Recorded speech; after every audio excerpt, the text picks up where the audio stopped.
Hi hello नमस्कार माझ्या सगळ्या गोडताईंचं आणि मैत्रिणींचं तसेच माझ्या स्वामी भक्तांचं या माझ्या यूट्यूब चॅनेलमध्ये खूप खूप खूप स्वागत आहे आणि सर्वांना अंगारक चतुर्थीच्या हार्दिक शुभेच्छा देते। तसेच आजचा दिवस तुम्हाला सगळ्यांना आनंदाचा भरभराटीचा आणि समृद्धीचा जावो ही स्वामी महाराजांच्या चरणी प्रार्थना करते आणि आपल्या या आजच्या नवीन व्हिडिओला सुरुवात करते।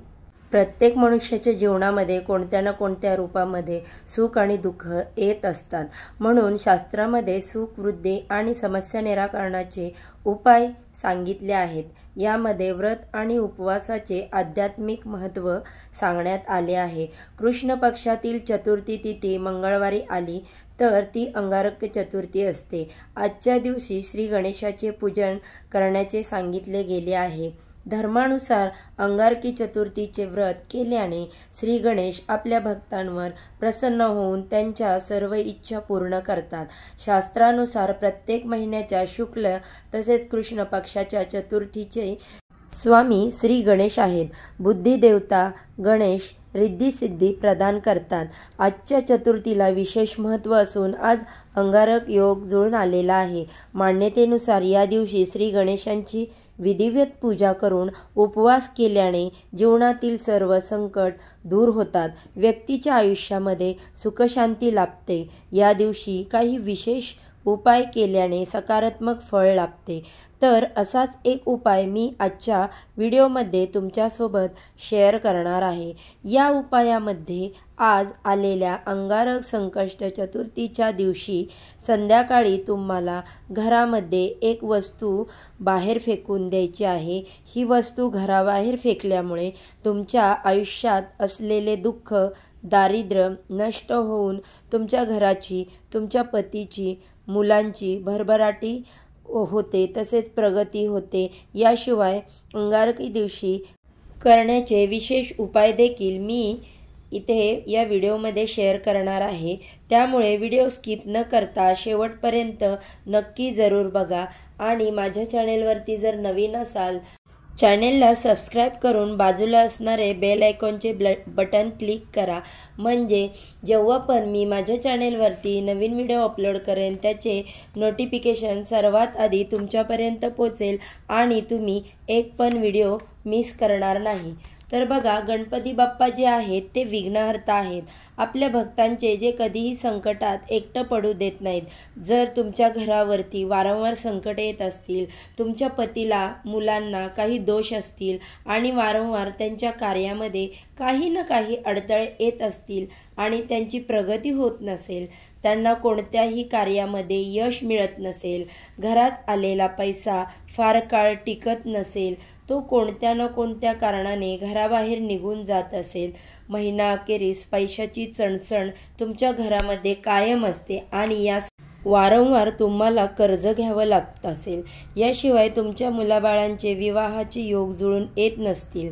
बघा, काही मुलांना मंगळ दोष असेल तर त्यांच्या विवाहामध्ये अनेक अडचणींचा सामना त्यांना करावा लागतो आणि जर संकष्टी चतुर्थी मंगळवारी आली, याशिवाय काही दाम्पत्यांना अनेक वर्ष लग्नाला उलटून गेल्यानंतरही अपत्यप्राप्ती होत नाही।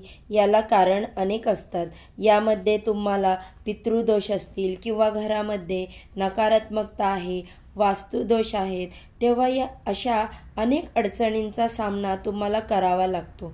पहा, याशिवाय तुमच्या घरामध्ये भांडणं वादविवाद कलह सतत होत असतील तर अशा घरामध्ये लक्ष्मी कधीच नांदत नाही। घरामध्ये जर लक्ष्मी अखंड नांदावी असं वाटत असेल तर घरामध्ये सुखशांती असणं आवश्यक आहे। घरामध्ये सुखशांती हवी असल्यास अंगारकी चतुर्थीच्या दिवशी घरामध्ये श्री गणेश यंत्राची स्थापना करावी। हे यंत्र खूप लाभकारी ठरते। श्री गणेश यंत्र स्थापन केल्याने घरातील नकारात्मकता दूर होते। याशिवाय व्यापारामध्ये लाभ हवा असेल तर बऱ्याच दिवसापासून नोकरीत उन्नती होत नसेल तर संकष्टी चतुर्थीच्या दिवशी गणपती बाप्पांची पिवळ्या रंगाची प्रतिमा घरी आणावी।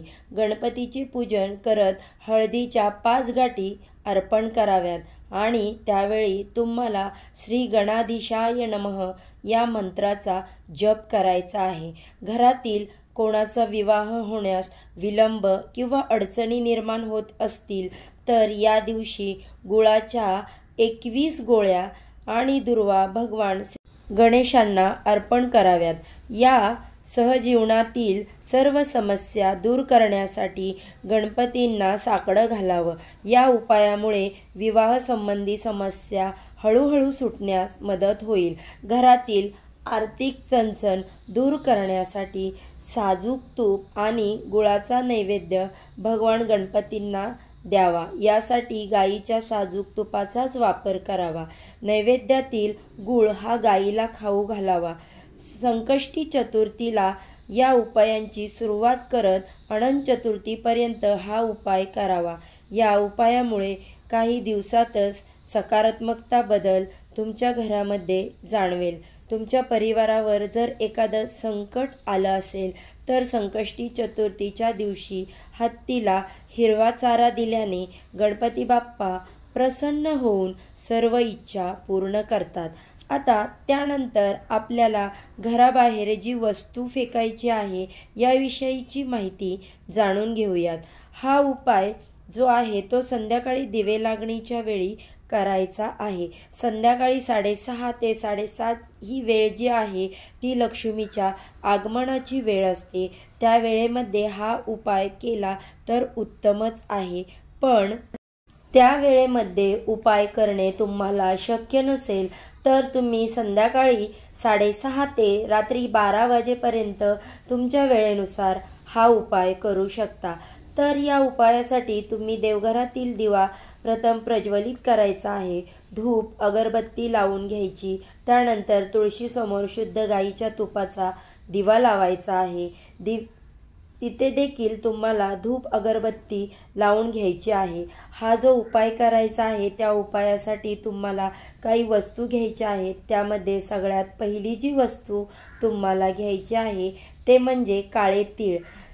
ज्योतिषशास्त्रानुसार तुम्ही काळ्या तिळाचा वापर उपायामध्ये केला तर तुम्हाला असणारे पितृदोष संपूर्णपणे नष्ट होऊ शकतात। आणि काही विशिष्ट तिथी असतील जसं की आज संकष्टी चतुर्थी आहे।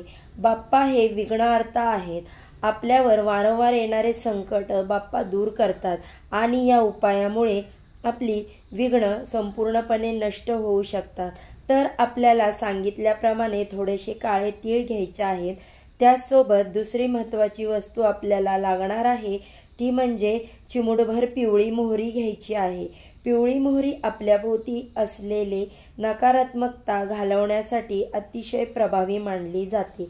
त्यासोबत काळे मिरे देखील घ्यायचे आहेत। या 3 वस्तू आपल्याला लागणार आहेत। या 3 वस्तू काय करायचे तर या तिन्ही वस्तू आपल्या कुटुंबातील जेवढे पण सदस्य आहेत त्या प्रत्येक सदस्यावरून 7 वेळा उतरवून घ्यायच्या। 7 वेळा उतरवून घेत असताना प्रत्येक सदस्याला वेगळी वस्तू घ्यायची आहे। एकच वस्तू सर्व सदस्यावरून उतरवून घ्यायची नाही।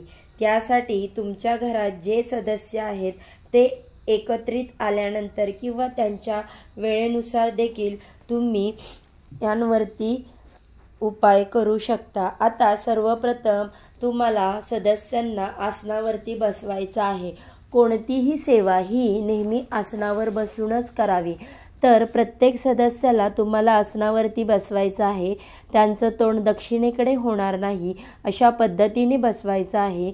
त्या व्यक्तींवरून तुम्हाला डोक्यापासून ते पायापर्यंत असं 7 वेळा गोलाकार मध्ये घड्याळाच्या काट्याच्या दिशेने या सर्व वस्तू उतरवून घ्यायच्या आहेत। पहिल्या व्यक्तीवरून तुम्ही वस्तू उतरवून घेतल्यानंतर एका प्लेटमध्ये जमा करायची आहे। त्यानंतर दुसऱ्या व्यक्तीला बसवायचं। त्या व्यक्तीवरून पण अशाच प्रकारे नवीन वस्तू घेऊन या तिन्ही वस्तू उतरून घ्यायच्या आणि जेवढ्या घरामध्ये व्यक्ती आहेत त्या प्रत्येक सदस्यावरून या वस्तू उतरवून घ्यायच्या। त्यानंतर प्लेटमध्ये जमा केलेल्या ज्या वस्तू आहेत त्या तुम्हाला थेट घराबाहेर न्यायच्या आहेत। कोणाशीही बोलायचं नाही आणि तुम्हाला एखाद्या झाडाखाली या वस्तू टाकून द्यायच्या आहेत किंवा तुम्ही घराबाहेर एखादा डस्टबिन ठेवू शकता आणि या डस्टबिनला कोणी हात लावणार नाही याची काळजी घ्यायची आहे आणि त्यात या सर्व वस्तू टाकून द्यायच्या आहेत। हा उपाय करण्यापूर्वी तुम्ही घराबाहेर एक बकेटमध्ये पाणी ठेवू शकता। हात पाय स्वच्छ धुवून तुम्हाला घरामध्ये यायचं आहे आणि घरामध्ये आल्यावर तुम्हाला बाप्पांचं दर्शन घ्यायचं आहे। जर घराबाहेर पाणी ठेवण्याची व्यवस्था किंवा जागा नसेल, म्हणजेच उदाहरणार्थ तुम्ही जर फ्लॅटमध्ये राहत असाल तर तुम्ही सरळ घरामध्ये येऊ शकता, परंतु घरात आल्यानंतर इकडे तिकडे न करता सरळ बाथरूममध्ये जाऊन हातपाय स्वच्छ धुवून घ्यायचे आणि त्यानंतर बाप्पांसमोर येऊन बाप्पांचं दर्शन घ्यायचं आहे। बघा, आज अंगारकी संकष्टी चतुर्थी आहे।